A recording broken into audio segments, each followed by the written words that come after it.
You're live. Thank you. Good evening and welcome to this meeting of Performance Governance and Audit Committee on Thursday the 27th of July 2023. My name is Councillor Vanessa Bell and I'm the chairperson of this committee. So we've just a few housekeeping issues to run through. Members, we are streaming this meeting live as well as recording, and by being present you are giving your consent to being recorded. During each item, please put your hand up to indicate if you wish to speak. I will then invite you at the appropriate time. Could I ask members to avoid approaching the top table in case you get all caught up in leads and wires and various things, or interfere with the live stream? And please note that the YouTube live stream sound recording is dependent on the correct use of the microphones. So therefore, can I ask that when invited to speak, you remember to turn on your microphone and turn it off when finished. Please reference a page or paragraph number when referring to the agenda papers, and please keep your contributions as clear and concise as possible. Thank you. Apologies for absence. I believe we have Councillor Stamp, Councillor Stilts, Councillor Bassinger and Councillor Pratt. Is that right, Committee Clerk? Yes, Chairman. And we have substitutes. In accordance with notice duly given, we have Councillor Bown in attendance, substitution for Councillor Pratt, Councillor Haywood substitution for Councillor Stamp, and Councillor Lagan substitution for Councillor Stilts. Thank you, Chairman. Super. Thank you very much for that, Clerk. Brilliant. So minutes of the last meeting. It's recommended that the minutes of... Councillor, I'm so sorry. No, not at all, Chair. Thank you. As far as Councillor Bassinger is concerned, there was no one in our group that was able to substitute for him. Okay, thank you. He was seeking one, but wasn't able to. Thank you. Thank you for clarifying that, Councillor Shaughnessy. That's brilliant. Thank you. Minutes of the last meeting. It's recommended that the minutes of the meeting held on the 15th of June, which are found on pages 5 to 12, are approved as a true and accurate record. I so move. Do I have a seconder? Thank you. Can we agree those minutes by assent, members? Agreed. Super. Thank you very much. Bear with me while I just move my belongings out of the way. Okay. Matters rising. It's recommended that the matters arising from the minutes of the meeting held on the 15th of June 2023, found on pages 13 to 14, are noted. I so move. Do I have a seconder? Thank you. Okay. Disclosure of interests, item 5. To disclose the existence and nature of any disclosable pecuniary interests, other registrable interests and non-registrable interests relating to items of business on the agenda, having regard to paragraph 9 and appendix B of the Code of Conduct for members.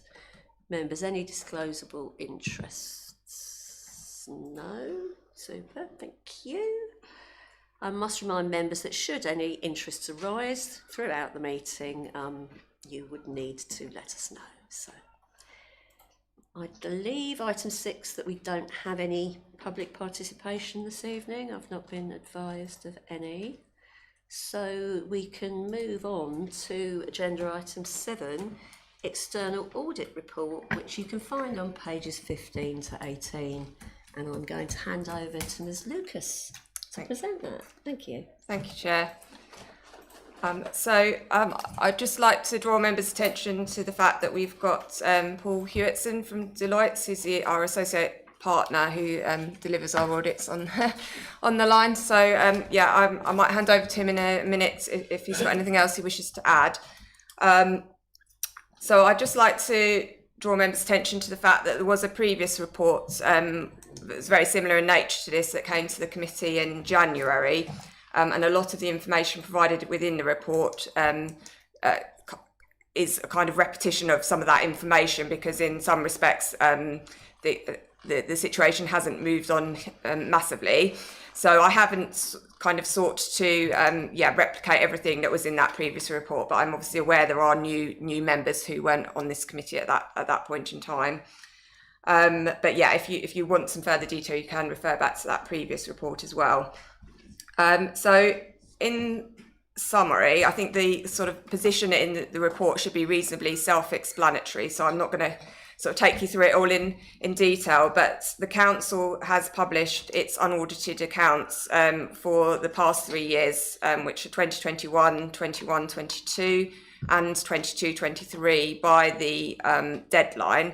However, the audits for all 3 of those financial years currently are ongoing, although we are, fingers crossed, very close to closing off the 2021 accounts now. So I think that one we're hoping to have signed off over the summer, with the intention that we would commence on the 21-22 audit in the early autumn in September. So the reason for that are set out in the reports, and there's various contributing factors to the delay in the audits, many of which are sort of felt nationally. So we're definitely not alone in this situation, and most councils face delays in their audit due to the capacity of the audit market and another of other contributory factors that are set out in the report. So there is also an impact on audit fees, and we are expecting those to increase significantly in the coming years. I've set out in the report what we expect the audit fees to be for the current audits that we're undergoing, but the PSAA, who set the audit fees for the future years, have indicated that there's likely to be a sort of national increase of around 150% in audit fees from next year onwards as well. So that will also cause further pressures on our budgets. Just to make members aware that from 23-24 onwards, the council has new auditors that will be KPMG. So this current financial, 22-23 will be the last audit that is carried out by Deloitte. I was also just quickly going to add a sort of postscript to the report, because since the report was published, DLUC, the Department of Housing and Local Government, have sent a letter to council setting out that they're working with organisations across the local audit system to develop proposals to address the significant backlog of audits in England, and they're looking to provide a sustainable solution to the issues that I mentioned that all councils are facing in terms of the timeliness of those audits.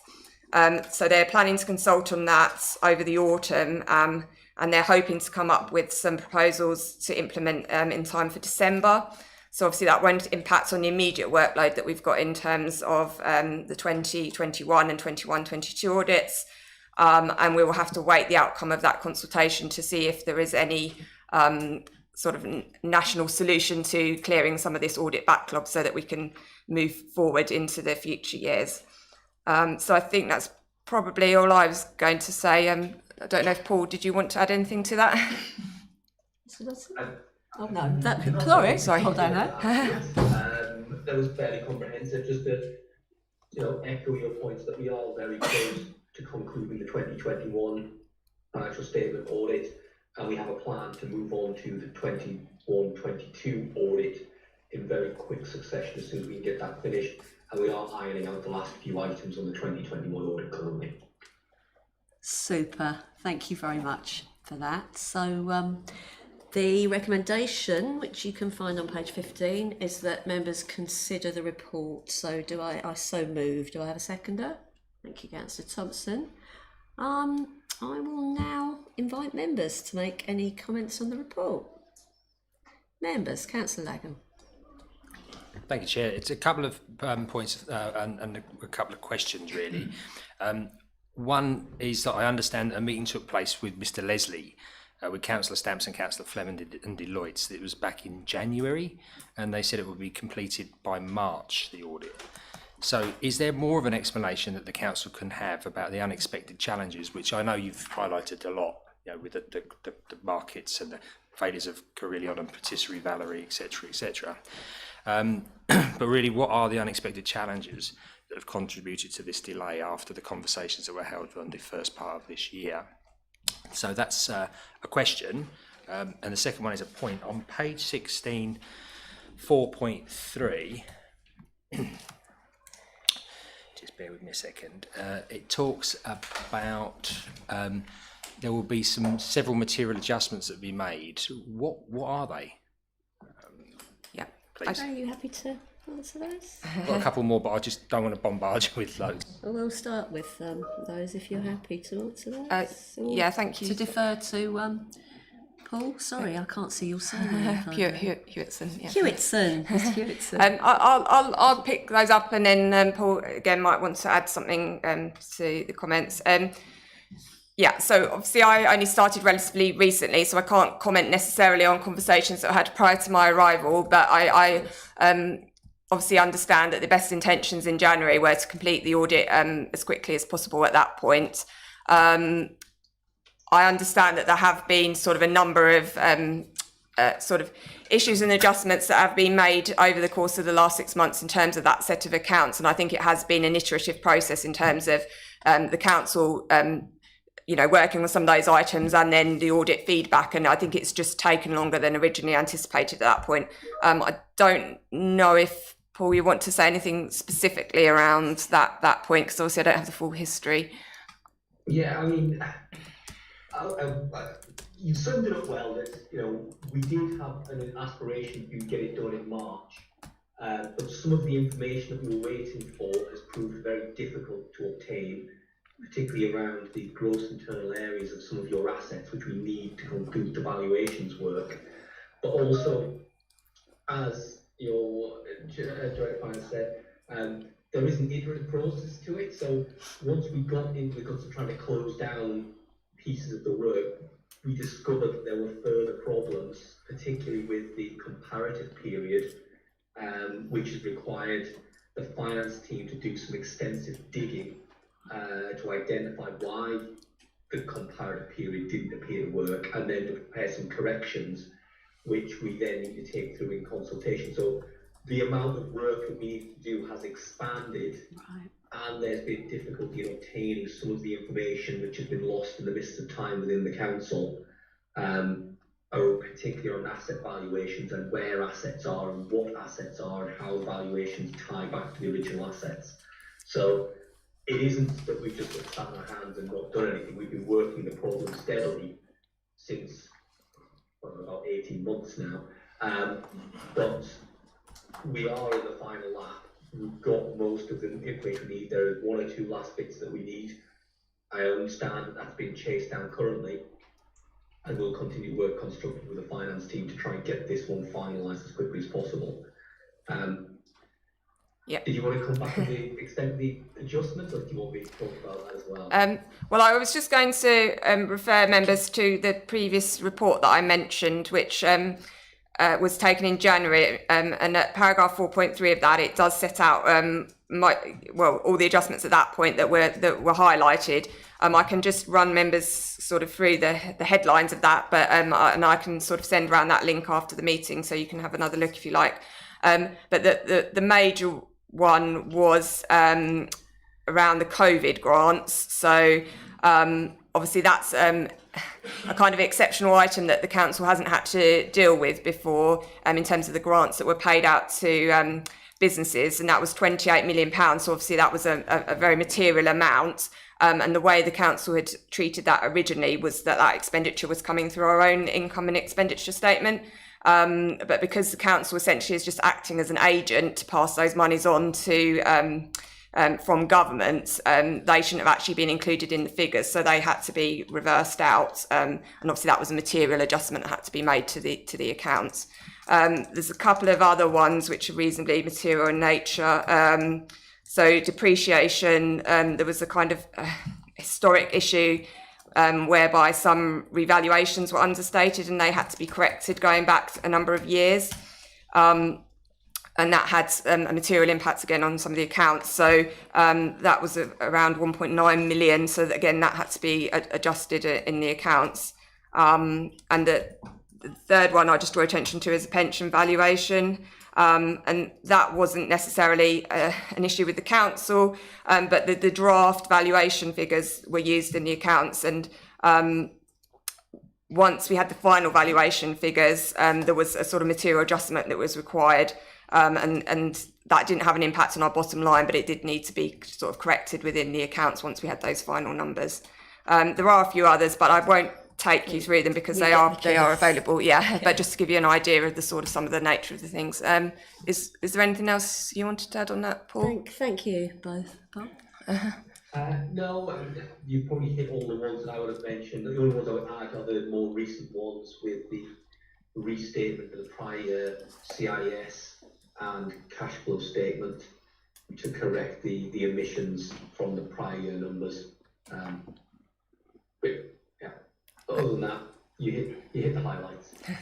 Does that answer your question, Councillor Leggan? Yeah, mostly, although it triggers more questions than answers, unfortunately, but I'm not going to do that now. Councillor Leggan, could I ask you to speak up? We're having a little difficulty with your sound, apparently, so if I could ask you to speak. I do have a bit of a throat issue going on at the moment. That could be it, so... But one will try, Chair. Thank you, that sounds better. As I said, there's more. I think there's more questions than that have come out of this as well. Mr. Is that Mr. Hewitson? You said in your statement that we're very close. How close? For signing off 2021? Unless you want to do that, Ms. Lucas. Sorry, can you? I'm not sure if you, Paul, can hear you very well. Sorry. The sound from the floor is very quiet. Is that one better? Councillor Leggan was asking about how we said we're very close. I've got to stop you. You've got two mics on. Councillor Leggan, could you turn your mic off while Ms. Lucas answers your question, please? Thank you. Apologies. Yeah. Sorry, Councillor Leggan was asking how close we are to closing off 2021. Yeah, so I think as you said, we're almost there, aren't you? I think we've kind of adjusted for everything that we know about. I think you've just come back with like one or two minor things that we still have to chase up, as you say. But I'm reasonably confident that we will get that done in August. So that would be my view. Thank you.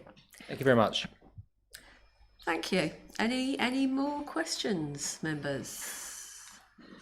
No. Okay. So, are we happy to consider it? Yeah. Happy to agree that by assent, members? Consider. Marvellous. Consider it considered. Moving on then to item 8, which is the internal audit report, and that can be found on pages 19 to 20. And we've also got annual report. We've got little numbers. Annual report and annual statement of assurance, progress report, follow-up of recommendations report, budget and performance management final report as well in this. So I'm going to hand over to Mr. Rubins from BDO, please. Thank you and good evening, everyone. I'm Greg Rubins. I've effectively act as your head of internal audit and have done for 22-23. I'm going to be handing over to a colleague for next year, Aaron Winter, who is next to me, so he'll be presenting some of these papers tonight. We'll take each paper in turn, if that's okay. So the first one is 8A, which starts on page 21 of your pack. It's our annual report. So this is a summary of the work we've done in the year. So all of these reports are either later on in the agenda or have been presented to previous meetings. But we do give an overall opinion on your controls and governance for the year, and we've given moderate assurance. So that's the same level as we've given certainly for the last few years. It's our second highest level of assurance. It's basically means reasonable assurance. And I think that reflects the reports in the year. So the vast majority have been either substantial assurance or moderate assurance on the individual reports. A lot of positives there, good assurance on the main financial systems and on your performance reporting. The one report that got part limited assurance is the one on safeguarding, which has been discussed at previous meetings. So overall, we believe the control environment is held up well. You do have some recommendations outstanding. That will be later on in the papers, so I'll come to that in due course. But for the moment, I'll just pause there in case there's any comments or questions. Okay. That wasn't what I was expecting, because I think we expected you to go through all of them, okay. and then I move the recommendation, and then we have questions at the end. So I'm very happy afraid to. you We'll threw me do them there all. then, We'll Mr. do them all Rubin. So if in I one can big lot. Get then. back to you. and you Okay, can- so I'll pass on to Aaron for the next paper. Thank you, Greg. So I'm going to take you through briefly the progress report, which starts on page 41 of the pack. So there is a slight duplication with the previous report because this covers the remaining audits of 22-23 and also our progress that we've made starting the 23-24 internal audit plan.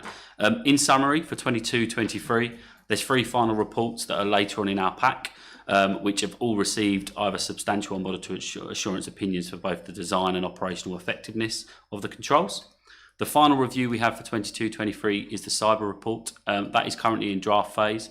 It's being cleared with management. As you can imagine, as a high-risk area, we are receiving additional information, etc., to get to the right conclusion. But that should be completed, I'm told, within the next few weeks, and will come to the next committee.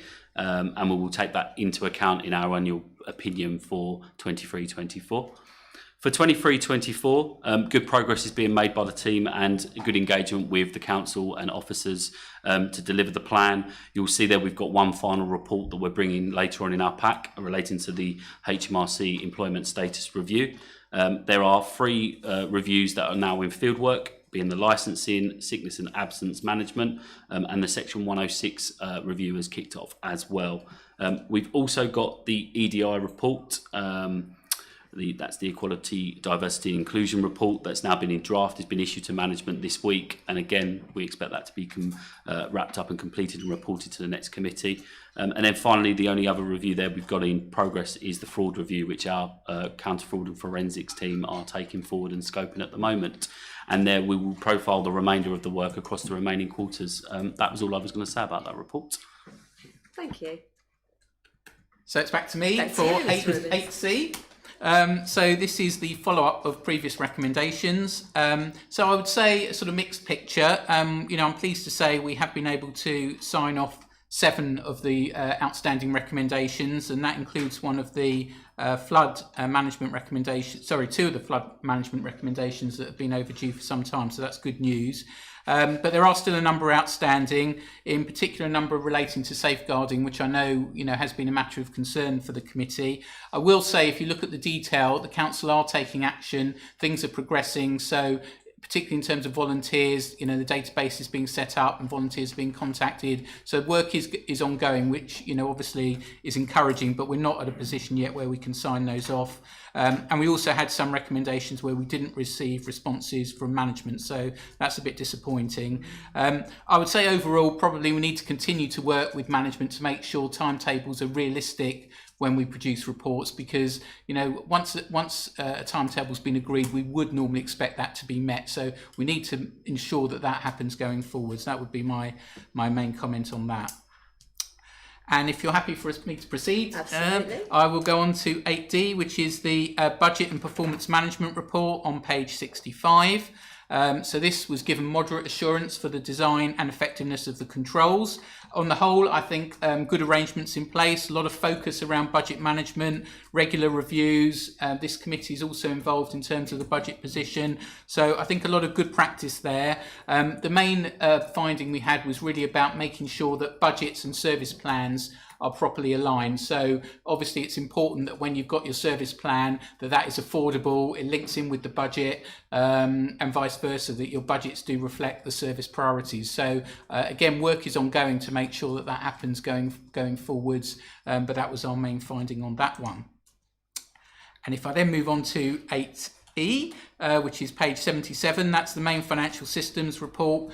This got substantial assurance for design, moderate assurance for effectiveness, again, which means strong arrangements are in place. This was focusing on accounts receivable, so money owed to the council, and we were able to verify that invoicing is happening accurately and on a timely basis. that amounts are written off when they need to be.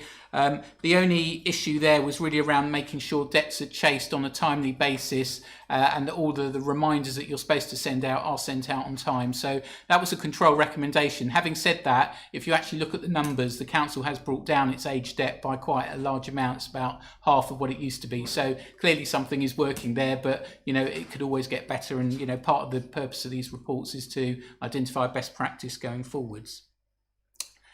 That then leads me on to 8F, which is the local development plan on page 89. Very positive report here, substantial assurance on design and effectiveness. Very good processes and structures, we felt. There's been a lot of effort to involve members more, involve councillors in the process and make sure there's engagement there. So that's all good. The only observation we had is obviously you did pause your LDP for a period because of the elections, and a number of councils have paused it because of both elections and changes in government policy. But obviously, now that that's been settled, we'd expect that to proceed quickly. But in terms of your process, we thought it was very good. And I'll pass back to Aaron for the last report. Thank you. I'm taking the final report, which is 8G, page 99 onwards, in relation to HMRC employment status review. This was an additional review requested by management following correspondence with HMRC. The report is advisory in nature, so it doesn't have an opinion attributed to it because of the specific nature of the work.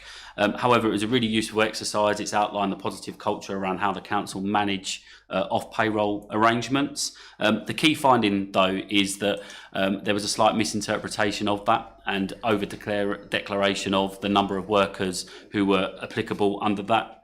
Instead of there being 10, it should have only been 1. What we did as well is we talked to our BDO tax advisory team to confirm that those errors made do not have any implications on the council. It's about having the correct numbers, so therefore communicating with HMRC and notifying them will be the correct fix there. And also what we confirmed is the right tax being paid by the right individuals, where that is the council or the individuals being employed by the relevant agency. And the only other finding in there was a minor one around ensuring that the training, which has only recently been rolled out, is attended by all. And that was all I was going to say about that report. Brilliant. Thank you everybody very much for your contributions. So the recommendation is that the committee considers, comments and approves the following: annual report and annual statement of assurance, progress report July 2023, follow-up of recommendations report, budget and performance management final report May 2023, main financial systems final report June 2023, local development plan final report July 2023, and the HMRC employment status final report June 2023. So I so move. Do I have a seconder? Thank you, Councillor Thompson. Members, I'm sure we have some comments and questions. Indeed, Councillor Burwood. Thank you very much. Thank you for the report. It's really interesting. I'm a very visual person, so I like lots of colour coding. So well done on that. Me too. Sorry, microphone. I am really concerned, though, and this is probably not a correct question directed to you, but probably more at Mr. Dodson and Mr. Holmes, that you said you didn't receive some updates with the follow-ups. And I'm assuming we're spending good money on your reports, and if they're not being followed up by officers, that really concerns me. And if we could have some kind of explanation as to why they weren't followed up, I'd be really grateful. Thank you. Thank you. I'm going to turn to directors and put you on the spot on that one. Chairman, I think we would obviously need to see the detail. Very happy to look at those individual occurrences, and we can give a written explanation back to the committee. Thank you very much, Mr. Holmes. Thank you. Any further questions? Councillor Lagan. Councillor Lagan, before you start, can you possibly use the other? That is the other microphone. That is the other microphone. Lovely. And I'm leaning forward. Can I just check with I'm doing the best I can. Sound is better on that, please. Does it sound better? That certainly sounds better from us. So if we I sound better when I don't speak, to be fair. We'll go with that microphone. Yeah. I think we're clear on that one. Thank Okay, you. I've got a couple of points, but the first one is what Mr. Holmes said. There's a lot in there, and to say we'll go back and have a look at that, I think is really a broad sweeping response to Councillor Burwood's question. I think we probably need to look at the detail of it, of why managers are not getting back to auditors when they're requested. And I know you can't respond to that because there's so many issues within there, but it links in. Did you want to come back? Chairman, just my intent was to find exactly what the issues were, look at them and share that with you. So it won't be glossed over, it will be looked at, each instance will be looked at, I'll get an explanation and then we can refer that back to yourselves. I have every confidence, thank you very much. The other point is in AA, I'm glad you explained the terms moderate, because when I saw moderate assurance I was a little bit scared, to be fair. You said reasonable and I was much happier with that language in. So page 32, it talks about the local development plan budget.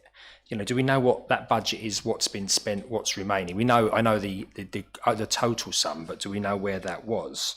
And do we also know that with our options that are coming, that was discussed at a fantastic day here a couple of weeks ago, what those sort of costs would be to cost those options?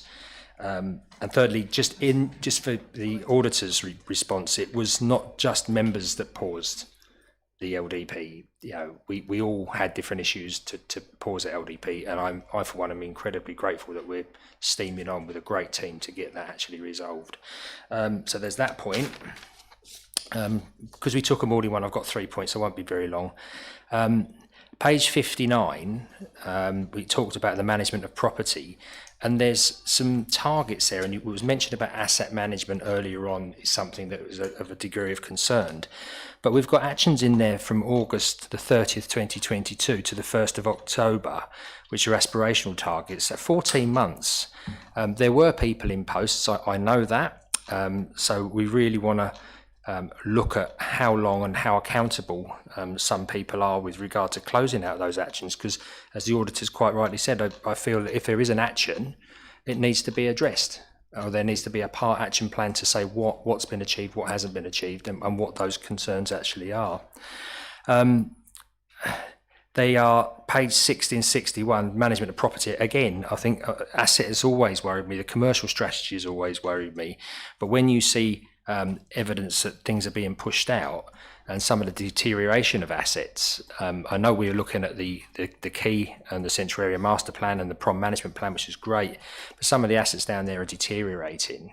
So we've really got to, I think, up our game a little bit on that, about, you know, it talks of repairs that need doing, but we're not doing the repairs because we're not spending the time identifying what assets they are. So realistically, I'm personally concerned from reading the report, which is an excellent report from top to bottom, but I am concerned about the amount of time some of these actions are being, the sort of the milestones go, okay, bang, we move it from August to May, not done, bang, move it from May till October. Will we see that again? It's an unanswerable question, but it's a genuine concern that I would have if I was sitting in a senior management position. So thank you. Thank you. I know, Ms Lucas, you wanted to come back on. Yeah, thank you. Just, sorry, if that's all right, just with regards to the local development plan budget, that was reported to councillors both at the Strategy and Resources Committee meeting, and then that report around the budgets and carry forwards requests was subsequently referred to council. So yeah, I can pull off the exact numbers, but yeah, we did have a discussion there at those meetings, didn't we, around the size of the budget and the fact that obviously there has been some delay in spending some of those monies, but that the budget holder for that LDP plan has got a full plan of commitments against those monies, and he believes that all of the work that needs to be done currently can be contained within that available budget. So members have had sort of sight of the budget associated with that work. I'd probably hand over in terms of the asset one to Richard. If that... I just, through the chair, just come back, so you need to turn your microphone off. Sorry, Ms Lucas. That's great. Would you be kind enough just to recirculate that particular information, because it's very pertinent at the moment? Just that part of snippet. Not now, obviously, because this is not the forum. Thank you. Thank you. Going to you, Mr. Holmes, now. Thank you. Yes, members, obviously with regard to the assets and making progress of that, we're very conscious that these items of work need to be dealt with. It is a very small team and they have a lot of priorities. Only today we were looking at the work priorities of the team. We've got someone also on long-term sickness as well. So we're looking about how we can bring some of those things forward, and they're now being flagged as risk through our service plans as well. So conscious that we need to make progress. It may well be that we'll have to look at resources around that, either diverting resources or actually asking for additional resource to make some progress. Setting down a strategy is something that we could do with some external support, and that would make faster progress than trying to deal with it internally ourselves. So I think we're looking at those options now, but we're very aware of the delays that are sitting in that list, really. Thank you, Mr. Holmes. Yes, Councillor Spenceley. It still doesn't feel right. Councillor Nick Spenceley, There's two of us. So a couple of points. One, I think page 55 or 59, I can't remember. Flood risk management training. I know some of us do go on about floods, but I was pleased to see that the aptly named flood work stream is underway, and it would be really good to see a concrete schedule of flood risk management training. And then the other point, I know safeguarding has been a concern for some time, but hey, I'm new, so I can say some of the same things. Because it is such an important issue, likelihood may be small, but obviously the impact is massive. And the history, the very long history of some of those issues concerns me, perhaps about the culture behind it, and we still have an outstanding volunteers list. So in the world of education, if an inspector said, you've got some names missing from this policy, or you've got some names missing from this list, if they were kind-hearted, they might say, put it on my desk by close of play tomorrow and you'll be all right. But here we're talking about years. So I'm concerned about that, and I do hope that this is going to be completely rounded off very quickly. Thank you. Thank you. I don't know if any officers would like to, Mr. Holmes, come up. Perhaps on the flooding first, if that's okay. So I've got Mrs. Wheatley on the call. Mrs. Wheatley might be able to give you a bit of an update around flooding, do some general reassurance on that, please. Yes, hopefully you can hear me okay. Yes.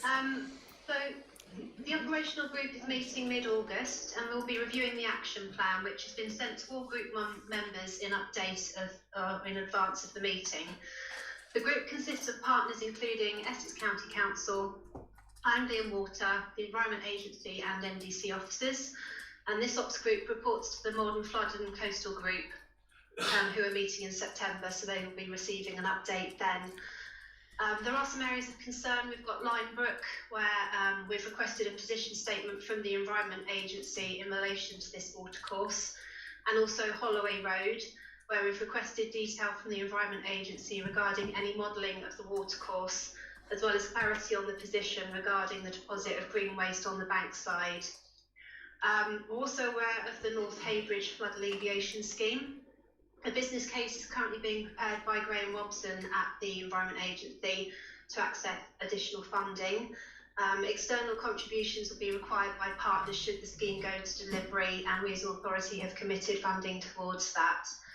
Apart from the North Haybridge scheme, there are no other current flood schemes proposed for Maldon, although a more up-to-date position will be reported at the August and September meetings referred to. Thank you. Thank you very much, Ms. Wheatley. Okay. Thank you, Chairman. And regarding safeguarding, Mr. Gill is here this evening, and he will give you an update. Thank you. Okay. Just to try and give reassurance around the contractors and volunteers list, I can confirm the contractors and volunteers list. We created a document that covers both contractors and volunteers.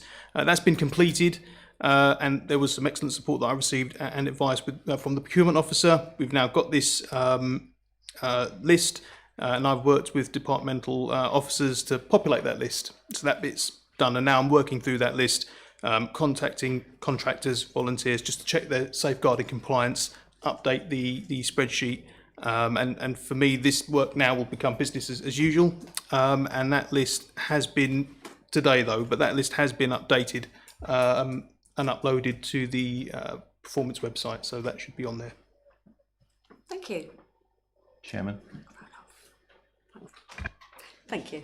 Chairman, if I could also just add, just again for more reassurance, we're working with the Maldon CVS around volunteer policy as well. So we're linking with those, and obviously they're very skilled and expert in that. So we're doing an overall sort of policy around that, and that would include all volunteering and the way it works for us, and also safeguarding is an integral part of that. So I think that's really helpful.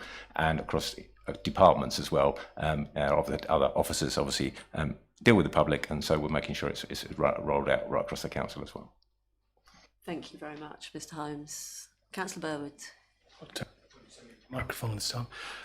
Just with regard to flood risk and the costs, I am really concerned about flooding. Obviously, I'm a Haybridge councillor, and the fact that I have residents in my ward who are paying for flood risk and flood management on a monthly basis from the developers of their estate. And what I don't want to see is any new developments anywhere across Maldon, the whole of the district, where local residents are having to pay extra for flood alleviation, because that's wrong. Thank you. Absolutely, absolutely. I'm slightly flabbergasted there, Councillor Burwood. I don't know if anyone can respond on that or not really, I guess. Not really. But no, absolutely agree with you, Councillor Burwood. The residents in question are paying in excess of £500 a year towards, and it goes up every year. That's not acceptable. Yeah. That's not acceptable at all. Any other questions? No, can we agree by assent then, members, to note those reports? Councillor Agnew. Sorry, I just want it noted that I don't assent to recommendation 2(3), which is a follow-up of recommendations. I think there's too much red and too much drifting on that. So I'd like those comments to be noted, please. If we could, Clark, note those. Everything comments. else is great. Thank you, Councillor Lagan. That brings us on to agenda item 9, Annual Governance Statement Report 22-23, which can be found on pages 111 to 126. And I'm going to hand over to Mr Dodson, please, to present this report. Thank you, Chair.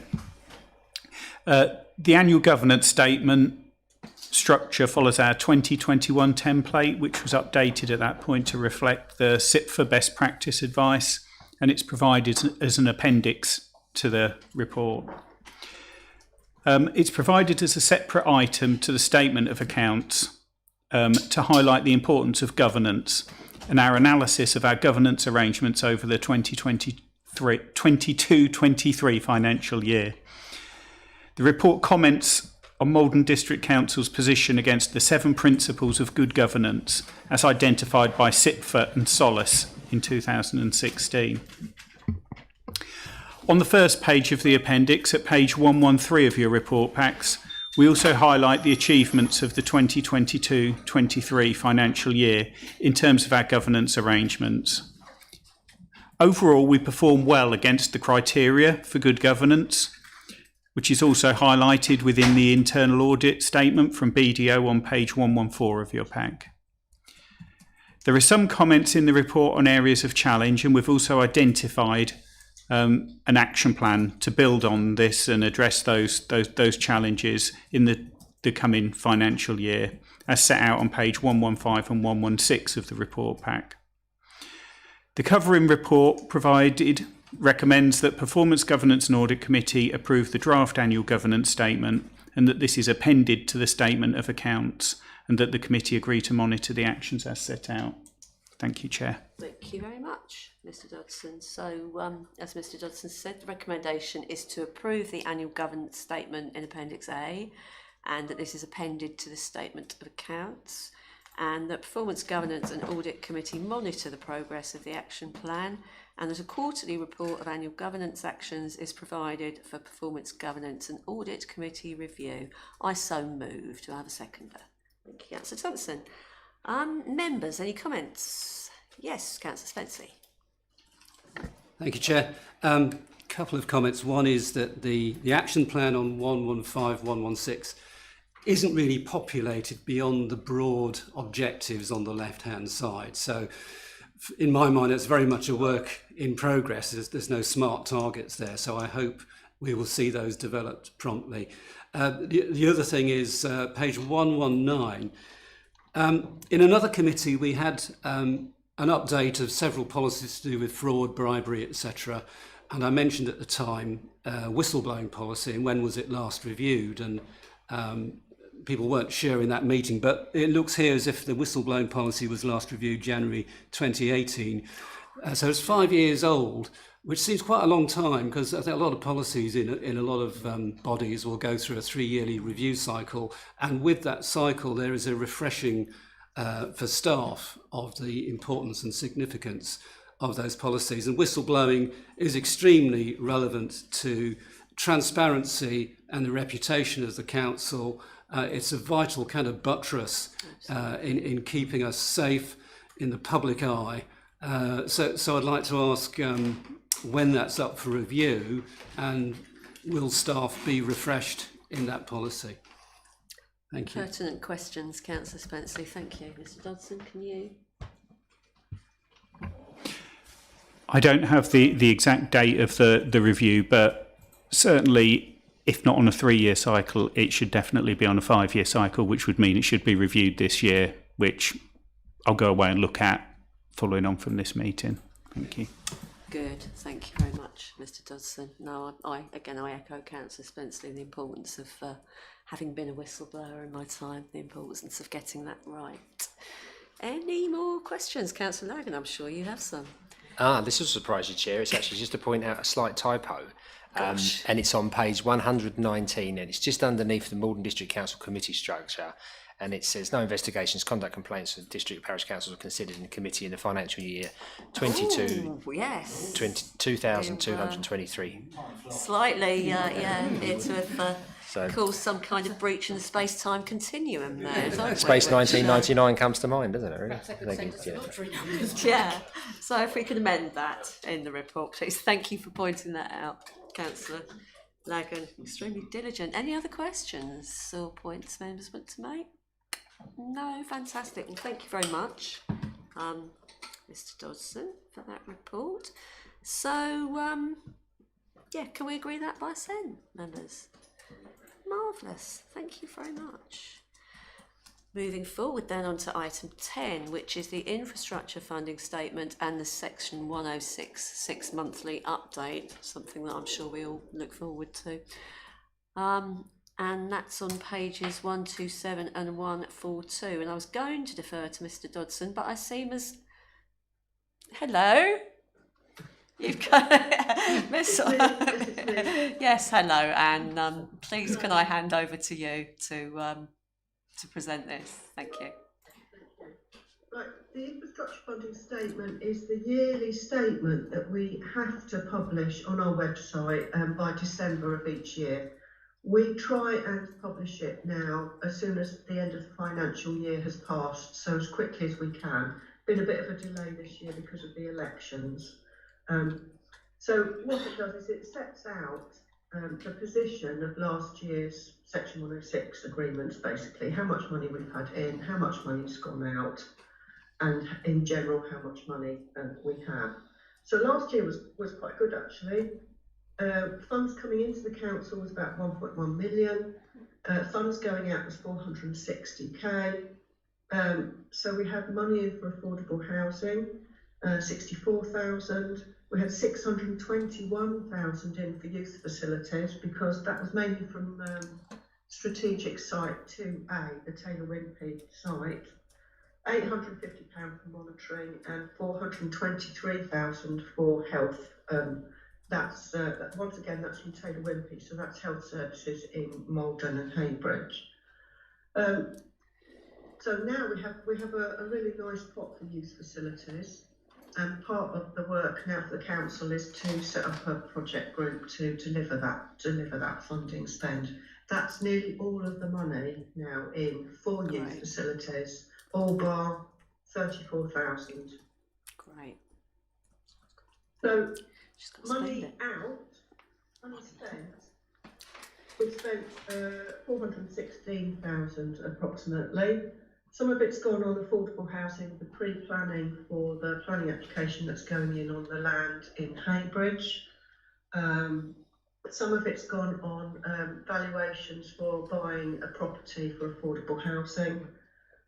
Youth facilities, at open space, we passed 87,000 and 19,000 onto countryside for on-site delivery at site 2D, and that's part of the pooled contributions agreement. And we spent 15,000, well, we didn't spend it, Health spent 15,000 for an options appraisal to look at the improved facilities in Burnham. Good stuff. Thank you. Which is site 2D, please? 2D is countryside. So countryside, that's the big North Haybridge. The North Haybridge one. Thank you. Thank you very much, Anne. Thank you for that. So the recommendation is that the committee considers the update on section 106 planning obligations, and that the committee approves the Maldon District Council infrastructure funding statement for the financial year 22-23 for publication as set out in Appendix 1. I so move. Do I have a seconder? Thank you, Councillor Thompson. Members, comments, please? Go on then, Councillor Lagan. Go on, go on, go on. First of all, thank you very, very much indeed, and for a really good report. I think we've asked for this in simplistic terms, with detail that we can understand from a non-financial basis, and speaking for myself here, and it's really interesting to be able to get that data so we can go out and we can explain to people that money is coming in and money is going out and being spent on those things. So I just really wanted to say thank you very much for an excellent piece of work. Thank you. Super, thank you. Yeah, I'd like to echo that, as Councillor Thompson would. Thank you very much for that. And just to add that the important thing is that it gets spent. That's really important. It's no good just sitting there in a pot. We have to make sure that we spend it now we've got it all in. So thank you very, very much, Anne, for that. That's really helpful. Thank you. I don't think Councillor Lagan's done. Oh, hello. No, Councillor Lagan's not done yet. I was being a bit previous there, Councillor Lagan. It was very synoptic in this statement. With the monies that come in and we're putting project teams together, I sincerely hope we don't spend a fortune on consultants.